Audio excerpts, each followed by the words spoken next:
हाँ तो प्यारे बच्चों, आज हम रचना का 11वां पार्ट पढ़ने जा रहे हैं और चतुर्भुज की श्रेणी चल रही है। चतुर्भुज में मैंने चतुर्भुज की रचना बताई, फिर समांतर चतुर्भुज की रचना बताई, फिर वर्ग की रचना बताई और आज हम प्यारे बच्चों को क्या बताने जा रहे हैं? आज हम बताने जा रहे हैं रेक्टेंगल यानी कि आयत।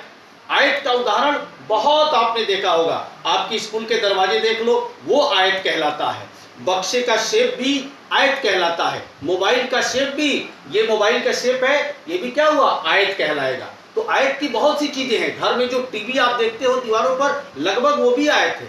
घर में जो गोदरेज का अलमीरा होता है वो भी आयत है। मेज गुरुजी का, मास्टर साहब का मेज जो देखा है वो भी एक तरीके का आयत है। आप जिस बरामदे में बैठ के खाना खाते हो वो भी एक आयत है।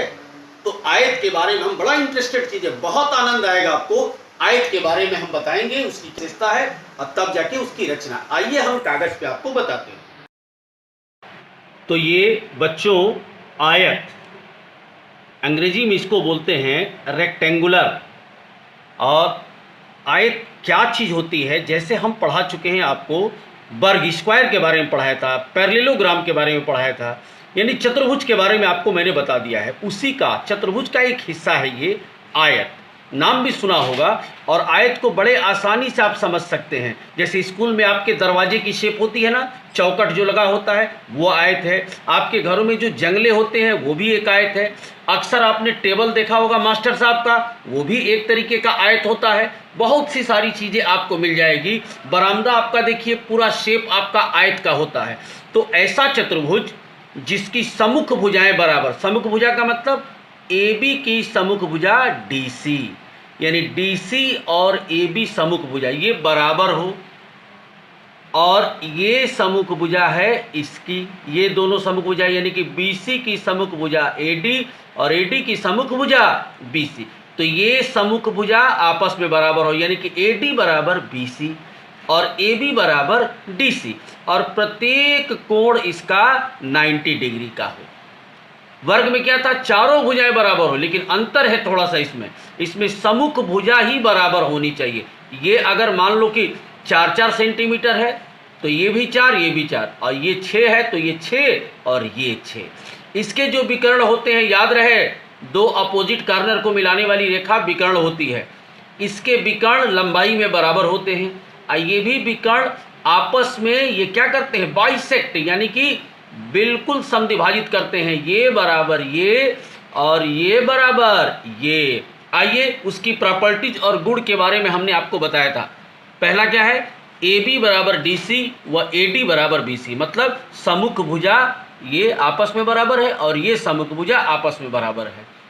प्रत्येक कोण 90 अंश, कोण A, कोण B, कोण C, कोण D, ये सभी 90 अंश के होते हैं, समकोण होते हैं, और विकर्ण इसके बराबर होते हैं। याद रखना, AC और DB विकर्ण बराबर होगा और विकर्ण एक दूसरे को समद्विभाजित करेगा। तो OA बराबर OC, देखो OA की लंबाई OC की लंबाई के बराबर है। समझो इसको 8 सेंटीमीटर है तो ये O से क्या करेगा? 4-4 सेंटीमीटर में बांट देगा।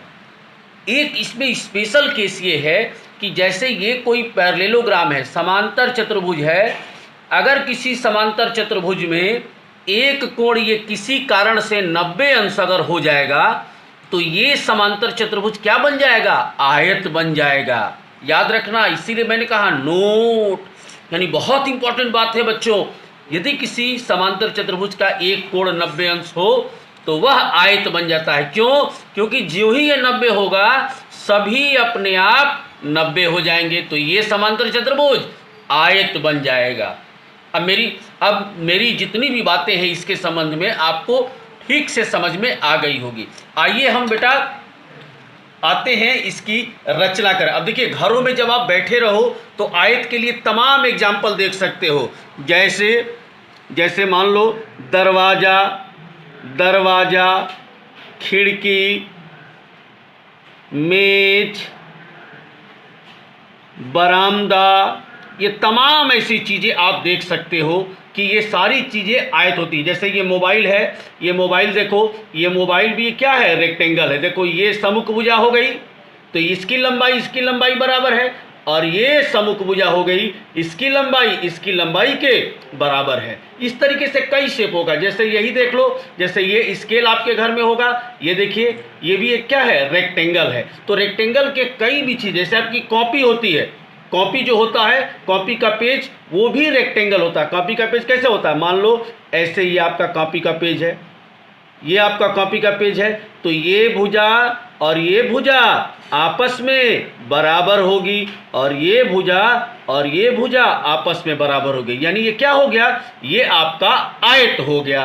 ठीक है, अब आइए आयत की हम रचना करते हैं। आयत की रचना करिए। दो आसन्न भुजाएं 6 सेंटीमीटर और 4 आसन्न भुजा का मतलब एक ही बिंदु से दोनों भुजाएं निकली हों। यानी आसन्न का मतलब कि ये आपका 6 और ये 4, या ये 6 ये 4, या ये 6 ये 4। आसन्न का मतलब एक ही बिंदु से, एक ही बिंदु, ये दोनों भुजाएं आसन्न कहलाएंगी, ये और ये। तो आइए रचना करते हैं। तो सबसे पहले हम क्या करेंगे, 6 सेंटीमीटर का हम खींच लेंगे बेटा। आइए 6 सेंटीमीटर का हम खींचते हैं।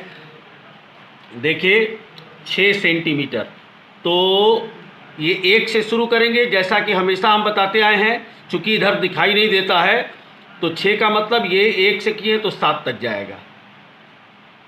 ये खींच दिया हमने, और ये हमारा ए हो गया और ये बी हो गया। बिल्कुल वर्ग की रचना जो मैंने किया था बेटा, बिल्कुल उसी तरीके से। थोड़ा सा अंतर है कि उसमें सभी भुजाएं बराबर थी, इसमें ऐसा नहीं है। अब ए या बी पर हम क्या करेंगे, 90 अंश का कोण बनाएंगे। ए या बी पर, ए पर बना लेते हैं हम, बी पर भी बना सकते हैं। सॉरी, आइए ये एक कट किया 60 डिग्री, दूसरा कट किया 120। अब इसका अर्थ करेंगे तो आपको मालूम है 90, अब तो आपको याद हो गया होगा। इतनी बार मैंने 90 आपको बनाते हुए वीडियो दिखा दिया कि ये याद हो गया होगा। ये आपका 90। अब इससे एक किरण खींच लेंगे।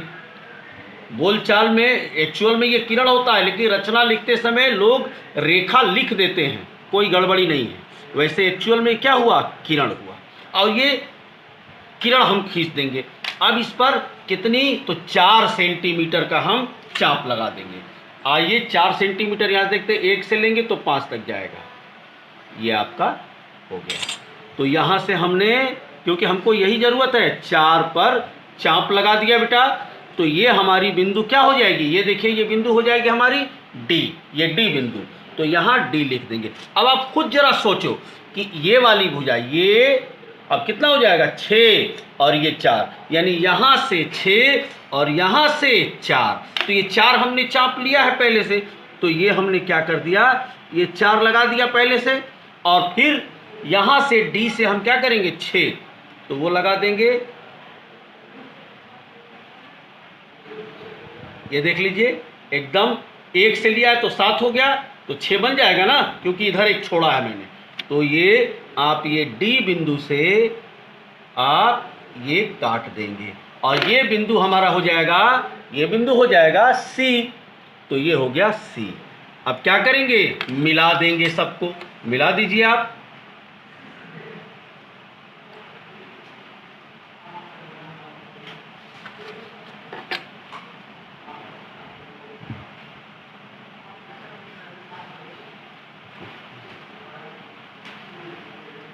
ये आपका मिल गया थोड़ा सा, तो ये थोड़ा डिसबैलेंस हो गया, ये मिल गया आपका। तो इस प्रकार एक ये रचना आपकी हो गई, ए बी सी डी रचना, जिसमें ये भी 6 है, ये भी 6 है, और ये आपका 4 है, ये 4 और ये आपका 4 हो जाएगा। ठीक, तो सम्मुख भुजा बराबर ये और ये बराबर, यहाँ 90 डिग्री बना दिया तो अपने आप सारा चीज 90 डिग्री हो गया। एक बात और ध्यान रखना, ये बराबर के साथ साथ समांतर भी होती है, ये बराबर के साथ साथ समांतर भी होती है। और तो समांतर जब हुआ तो ये आयत एक क्या हुआ, आयत एक पैरेललोग्राम भी होता है, याद रखना। आयत एक समांतर चतुर्भुज भी कहलाता है। ये याद रखना होगा। तो यानी ये कोई पूछेगा कि बेटा आयत की सम्मुख भुजाएं पैरेलल होती हैं, तो आपका क्या जवाब होगा? यस, होता है। तो आप इसी तरीके से भिन्न भिन्न लंबाइयों का लेकर के आप घर पे प्रैक्टिस करिएगा। कोई 5 ले लेगा, ये 3 ले लेगा, ये कोई 7 ले लेगा, ये 5 लेगा, और आप अपने मन से रचना बनाएंगे। ये रचना मैंने लिख दिया है, वीडियो को पॉज करके आप इस रचना को लिख लेंगे। जैसे जैसे मैंने किया है वैसे वैसे रचना में हमने लिख दिया है। बिल्कुल जिस तरीके से किया है वही चीज़ यहाँ लिखा हुआ है। आप पढ़ोगे तो बिल्कुल जो बातें मैंने समझाई आपको वही बातें यहाँ लिखी गई है। ठीक है? तो बच्चों, हमें उम्मीद है कि ये आयत के बारे में जो भी मैंने बताई, गुण, उसकी परिभाषा, उसका अर्थ, उसकी पहचान, कैसे आप देखते पहचान जाओगे, और उसकी रचना, मुझे पूरा विश्वास है कि जिन बच्चों ने इस वीडियो को दिल से देखा होगा उनको आयत के बारे में किसी प्रकार का कोई कंफ्यूजन नहीं होगा, कभी कंफ्यूजन नहीं होगा।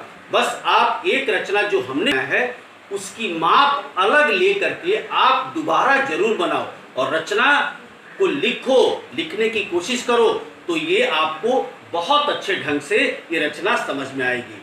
जिस भी व्यक्ति को, जो भी व्यक्ति ये वीडियो को देख रहा है, अगर उसको पसंद आ रहा है तो इस वीडियो को लाइक करें और चैनल को सब्सक्राइब जरूर करें, ताकि मेरी अगली वीडियो आपको नोटिफिकेशन में प्राप्त हो सके। बहुत बहुत धन्यवाद।